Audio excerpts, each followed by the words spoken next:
Sophie fixait le reflet de son visage dans la vitre du métro. Les lumières de Paris défilant comme des éclairs fugaces. Soudain, son téléphone vibra, un message de Claire. Sa meilleure amie depuis l'université. Viens chez moi ce soir. J'ai besoin de te parler. C'est urgent. Le cœur battant, Sophie descendit à la station suivante, ignorant les regards des passants, et se précipita vers l'appartement haussmannien de Claire dans le Marais. En poussant la porte, elle trouva Claire en larmes, un verre de vin à la main, et avant qu'elle puisse dire un mot, Claire l'embrassa passionnément, un baiser qui fit basculer tout son monde. Ce baiser n'était pas un accident. Claire, mariée depuis 10 ans à Julien, un avocat respecté, et mère de 2 enfants, avait lutté contre ses sentiments pendant des mois. Sophie, graphiste indépendante de 32 ans, vivait une vie solitaire, marquée par des relations éphémères avec des hommes qui ne la comblaient jamais. Elle avait toujours vu Claire comme une sœur, une confidente. Mais ce contact, cette urgence dans les lèvres de son amie, réveilla en elle une vérité enfouie. « Qu'est-ce que tu fais » murmura Sophie en reculant. Les joues en feu. Le souffle court. Claire s'effondra sur le canapé, les mains tremblantes. « Je ne peux plus mentir. Sophie. Je t'aime. Pas comme une amie. Comme je n'ai jamais aimé personne. » La soirée se transforma en une confession interminable. Claire raconta comment, au fil des années, leur amitié avait évolué en quelque chose de plus profond. Les dîners tardifs, les week-ends à la campagne, les regards complices, tout cela avait nourri un amour qu'elle refusait d'admettre. Mariée jeune, sous la pression d'une famille conservatrice de Provence, Claire avait suivi le chemin tracé, études de droit, mariage avec Julien, enfant. Mais maintenant, à 35 ans, elle se sentait piégée. Julien est un bon mari. Mais je ne ressens rien pour lui. C'est toi qui me fais vibrer. Sophie. Toi qui comprends mon âme. Sophie écoutait. Partagée entre l'excitation et la terreur. Elle aussi avait ressenti cette connexion, mais l'avait attribuée à une amitié fusionnelle. Était-ce de l'amour? Et si oui, qu'allait-elle faire de cette révélation? Le lendemain matin, Sophie rentra chez elle, l'esprit en tourmente. Paris, avec ses rues animées et ses cafés bondés, lui semblait soudain oppressante. Elle repensait à son enfance à Lyon, élevée par des parents libéraux mais qui n'avaient jamais abordé l'homosexualité. Suis-je lesbienne? Se demanda-t-elle en fixant le plafond de son petit studio. Elle avait eu des aventures avec des femmes à l'université. Des expériences qu'elle avait rangées dans la case curiosité. Mais avec Claire, c'était différent. C'était réel. Intense. Dévastateur. Elle envoya un message à Claire, « On doit en parler calmement. » La réponse fut immédiate, « Viens ce soir. Julien est en déplacement. » Les rencontres se multiplièrent en secret. Des promenades le long de la Seine. Des cafés discrets dans des quartiers excentrés. Chaque fois, la tension montait. Claire parlait de divorcer, de recommencer une vie avec Sophie. Imagine-nous ensemble. Libres. Les enfants s'adapteraient. Mais Sophie voyait les ombres, les regards suspicieux de Julien quand il rentrait. Les appels de la mère de Claire. Une femme pieuse qui ne tolérerait pas un tel scandale. Et ta famille? Tes enfants, insistait Sophie. Claire balayait les doutes, l'amour vrai vaut tous les sacrifices. Pourtant, au fond d'elle, Claire luttait contre la culpabilité.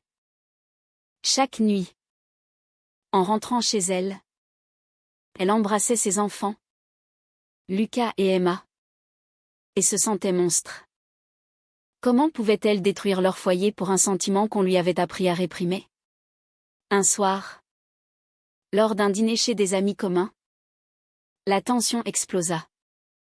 Julien, sentant un malaise, interrogea Sophie sur sa relation avec Claire. Vous passez beaucoup de temps ensemble ces derniers temps. Sophie rougit. Balbutia une excuse. Claire, paniquée, changea de sujet. Mais le doute s'installa. Julien commença à surveiller les messages, les sorties.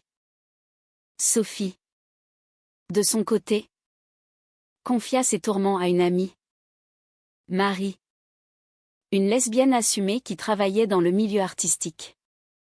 Tu dois être honnête avec toi-même, Sophie. Mais attention, l'amour interdit a un prix élevé. Ces mots résonnaient comme un avertissement. Les semaines passèrent, et l'amour grandit dans l'ombre. Sophie et Claire se volaient des moments. Des baisers volés dans des parcs. Des nuits d'hôtel anonymes.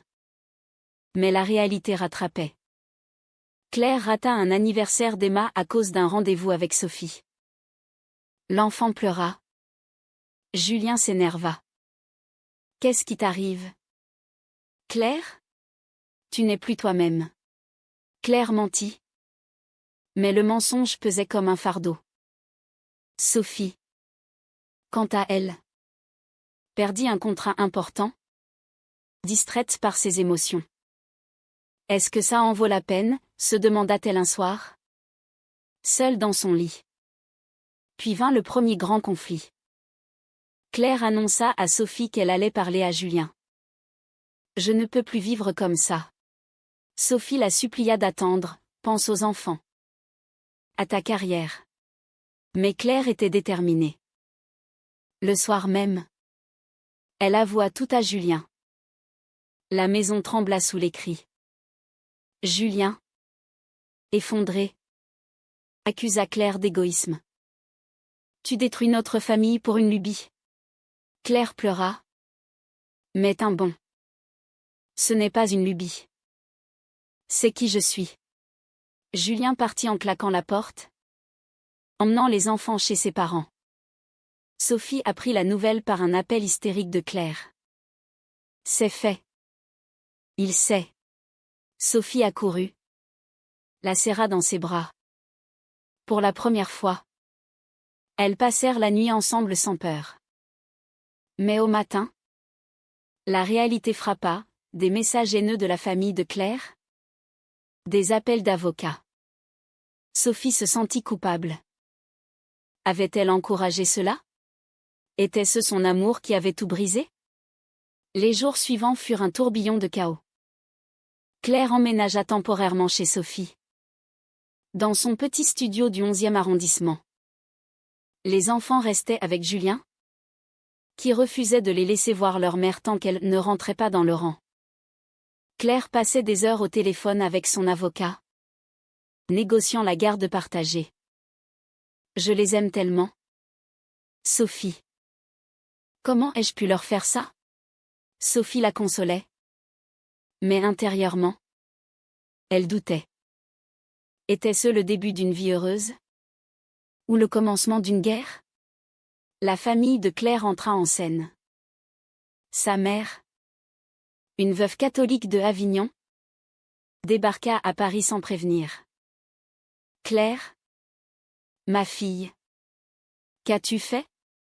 C'est un péché. Pense à ton âme, hurla-t-elle dans l'appartement. Claire? Les yeux rougis. Défendit son choix, maman. Je n'ai jamais été heureuse avec Julien. Sophie me rend vivante. La mère partit en larmes, jurant de ne plus la voir.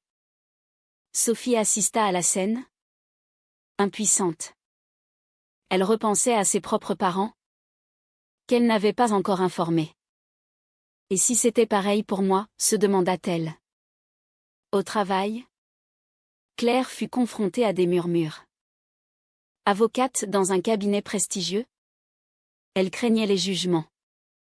Un collègue, apprenant la nouvelle, lui lança « Tu sais que ça pourrait nuire à ta réputation ?» Claire ignora. Mais le stress montait. Sophie, de son côté, perdait des clients conservateurs qui avaient entendu des rumeurs. Paris, ville de liberté, se révélait impitoyable pour les amours non conventionnels. Un soir, Sophie et Claire décidèrent de sortir, de s'afficher publiquement pour la première fois. Elles choisirent un bar lesbien dans le Marais, un havre de paix. Là, elles dansèrent, rirent, oubliant le monde. Mais en rentrant, elles trouvèrent un message vocal de Julien. « Claire, les enfants demandent après toi. Emma pleure tous les soirs. Reviens. S'il te plaît. » Claire s'effondra. Peut-être que j'ai fait une erreur. Sophie la serra fort. Non. On va s'en sortir. Le conflit s'intensifia quand Julien demanda le divorce, réclamant la garde exclusive. Tu n'es pas stable. Claire. Ton choix prouve que tu n'es pas apte. Lors d'une médiation, Claire dut affronter les accusations. Sophie attendit dehors, rongée par l'angoisse. C'est ma faute, pensa-t-elle. Après la séance, Claire sortit en rage. Il utilise mes sentiments contre moi. Comme si aimer une femme me rendait mauvaise mère. Sophie décida alors de confronter sa propre famille. Elle appela ses parents à Lyon. Maman. Papa. J'ai quelque chose à vous dire. Je suis avec quelqu'un. Une femme. Le silence fut assourdissant. Sa mère répondit enfin, Sophie. Es-tu sûre? Ce n'est pas une phase? Son père. Plus direct, tant que tu es heureuse. Ma fille. Soulagée. Sophie pleura. Mais ce soutien contrastait avec le rejet de Claire, amplifiant les inégalités sociales. Les mois passèrent, et l'amour entre Sophie et Claire s'approfondit. Mais à quel prix? Claire voyait ses enfants un week-end sur 2, sous surveillance. Lucas, l'aîné, la questionnait, « Maman, pourquoi tu vis avec Sophie maintenant ?» Claire expliquait du mieux qu'elle pouvait, « Parce que je l'aime. Comme papa t'aime. » Mais l'enfant, confus, se refermait. Emma, plus jeune, dessinait des familles brisées. Un jour, un incident majeur survint. Claire reçut une lettre anonyme au travail, « Sale lesbienne. Démissionne ou on te démasque. » Paniquée, elle montra à Sophie. C'est peut-être un collègue. Sophie la poussa à porter plainte. Mais Claire hésita, ça pourrait aggraver les choses pour la garde. Elles décidèrent de rester discrètes. Mais la peur s'installa. Sophie, pour soutenir Claire, sacrifia une opportunité professionnelle, un poste à l'étranger. Je reste avec toi, dit-elle. Mais intérieurement, elle ressentait du ressentiment. Pourquoi tout ça pour nous? Lors d'une dispute, elle explosa, Claire. Parfois je me demande si on n'aurait pas dû s'arrêter au baiser. Claire, blessée, répondit, c'est ça. L'amour vrai? Des regrets? Elles se réconcilièrent. Mais la fissure était là. Puis vint la trahison inattendue. Julien, désespéré, contacta Sophie en secret. Rencontrez-moi. Pour le bien de Claire. Curieuse, Sophie accepta. Au café, Julien pleura, je l'aime encore. Aidez-moi à la récupérer. Sophie refusa. Mais Julien insista, pensez aux enfants. Elle souffre. Troublée, Sophie rentra et ne dit rien à Claire. Ce secret pesa sur elle. La culpabilité rongeait Sophie. Garder le silence sur la rencontre avec Julien était une trahison. Mais le dire risquait de détruire leur relation fragile. Elle choisit le silence, se convainquant que c'était pour protéger Claire. Mais les nuits devinrent agitées, hantées par des rêves de famille déchirés. Claire, sentant le malaise, questionna, qu'est-ce qui ne va pas? Sophie. Rien. Juste le stress, mentit-elle. Au tribunal, le divorce prit une tournure dramatique. L'avocat de Julien présenta des preuves de comportement instable de Claire, incluant des témoignages de voisins sur ses absences. Claire contre-attaqua, défendant son droit à l'amour. Sophie témoigna en sa faveur, Claire est une mère aimante. Son orientation ne change rien. Mais le juge, conservateur, fronça les sourcils. La décision, garde alternée. Mais avec conditions strictes. Claire gagna. Mais à quel prix? Les frais d'avocat vidaient leurs économies. La société pesait lourd. Lors d'une fête de famille chez les parents de Sophie, des oncles lancèrent des blagues homophobes. Sophie défendit, l'amour n'a pas de genre. Mais Claire, encore fragile, se sentit jugée. Peut-être qu'on n'est pas prête pour ça, murmura-t-elle. Sophie insista, on doit lutter contre les préjugés. Un soir, Claire reçut un appel de sa mère. Viens me voir à Avignon. Seule, espérant une réconciliation, Claire partit. Sophie resta à Paris, inquiète. À Avignon, la mère organisa une intervention, prêtre, famille. Tous pour guérir Claire. C'est une phase. Ma fille. Repens-toi. Claire résista. Mais les mots blessèrent. Elle rentra brisée, il me voit comme une pécheresse. Sophie, pour la réconforter, organisa un week-end à la Normandie. Sur la plage d'Étretat, elles parlèrent d'avenir. Marions-nous un jour, proposa Sophie. Claire sourit. Mais les doutes persistèrent. De retour, elles affrontèrent une nouvelle crise, Lucas refusa de venir chez elles. Je veux rester avec papa. Claire pleura des heures. La pression culmina quand Sophie découvrit que Julien avait une nouvelle compagne. Jalouse malgré elle.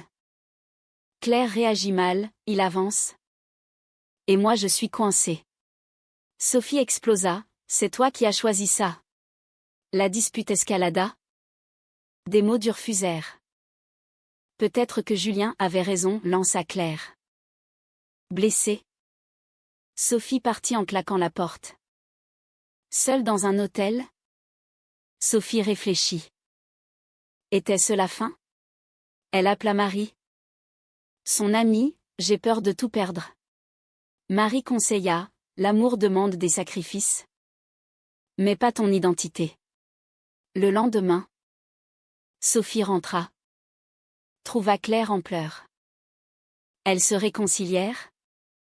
Mais le secret de la rencontre avec Julien pesait toujours. Puis, la trahison éclata. Claire trouva un message de Julien sur le téléphone de Sophie, merci pour le café. Pense à ce que je t'ai dit. Furieuse, Claire accusa, tu m'as trahi. Sophie avoua, c'était pour te protéger. Mais Claire ne pardonna pas, comment puis-je te faire confiance? Elle partit chez une amie. Sophie, dévastée, affronta ses démons. Elle erra dans Paris, repensant à leur premier baiser. Ai-je forcé les choses, se demanda-t-elle. Elle contacta Julien, arrête de manipuler. Il répondit, je fais ça pour les enfants. Claire, de son côté, luttait contre la solitude. Chez son ami, Elle réalisa l'ampleur de ses pertes, famille, amis, stabilité. Est-ce que Sophie en vaut la peine? Mais les souvenirs l'assaillaient, leur rire, leur confidence. Après des jours de silence, Claire revint. On doit parler. Elles s'assirent, versèrent des larmes. Sophie s'excusa, j'ai eu tort de te cacher ça. Claire pardonna, mais posa des conditions, plus de secrets. Et on voit un thérapeute. Elles commencèrent une thérapie de couple, explorant leur trauma. La thérapeute, une femme ouverte, les aida à naviguer les conflits internes. Mais les épreuves continuaient.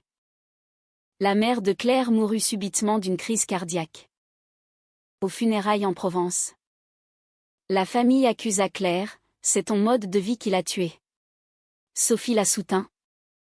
Mais Claire culpabilisa, peut-être qu'ils ont raison. De retour à Paris, elle sombra dans la dépression. Sophie la veilla. Sacrifia son temps. Les enfants s'adaptaient lentement. Emma accepta Sophie, jouant avec elle. Lucas, plus réticent, posa des questions. Sophie est ta copine? Claire répondit honnêtement, oui. Et je l'aime. Petit à petit, les liens se reformèrent. Pourtant, un nouveau dilemme surgit. Claire reçut une offre d'emploi à Lyon, mieux payée, mais impliquant de déménager. Ça pourrait être un nouveau départ, dit-elle. Sophie, attachée à Paris, hésita, et mon travail? Mes amis? Le choix déchirait, rester ou partir? Elles débattirent des nuits entières. Si on part, on laisse Julien avec les enfants plus souvent, argua Claire. Sophie céda, d'accord. Pour nous. Le déménagement à Lyon marqua un tournant. Nouvelle ville. Nouveau défi. Sophie trouva du travail, mais manqua Paris. Claire, plus proche de sa famille restante, tenta des réconciliations. Un frère accepta, tant que tu es heureuse. Mais les préjugés persistaient. Un soir, lors d'une manifestation pour les droits LGBT à Lyon, elles marchèrent main dans la main. Des regards hostiles, mais aussi des soutiens. Claire se sentit forte, on a fait le bon choix. Sophie acquiesça. Mais intérieurement, elle payait le prix, isolement. Carrière ralentie. Puis vint l'ultime trahison. Julien, remarié, demanda à emmener les enfants en vacances prolongées. Claire accepta, mais découvrit qu'il prévoyait de déménager à l'étranger. Paniquée, elle lutta légalement. Sophie la soutint, mais le stress raviva les vieux conflits. Tout ça parce que j'ai choisi l'amour, pleura Claire. La cour décida en faveur de Claire, mais Julien partit amer. Les enfants, partagés, exprimèrent leur confusion. Emma dit, je veux de maman. Touchée, Claire réalisa les dommages. Avec le temps, Sophie et Claire construisirent une vie stable à Lyon. Elles se marièrent civilement, entourées d'amis fidèles. Les enfants assistèrent, Lucas portant les alliances. Mais les cicatrices restaient. Claire regrettait parfois son mariage passé, Julien était sécurisant. Sophie luttait contre la jalousie.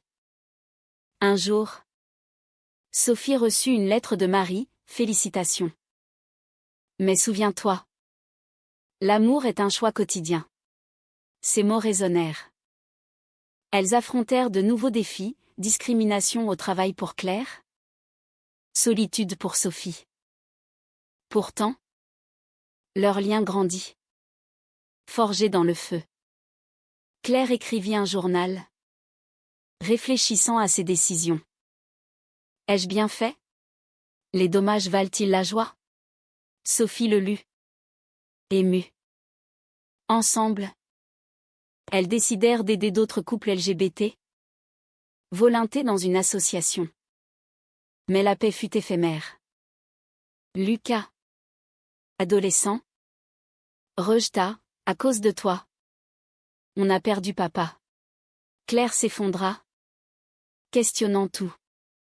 Sophie la releva, on a choisi l'authenticité. Au final, leur histoire était un mélange de joie et de douleur. Elles avaient payé cher, famille brisée, carrières impactées, cœurs blessés. Mais elles s'aimaient profondément. Était-ce le bon choix? Ou un égoïsme destructeur?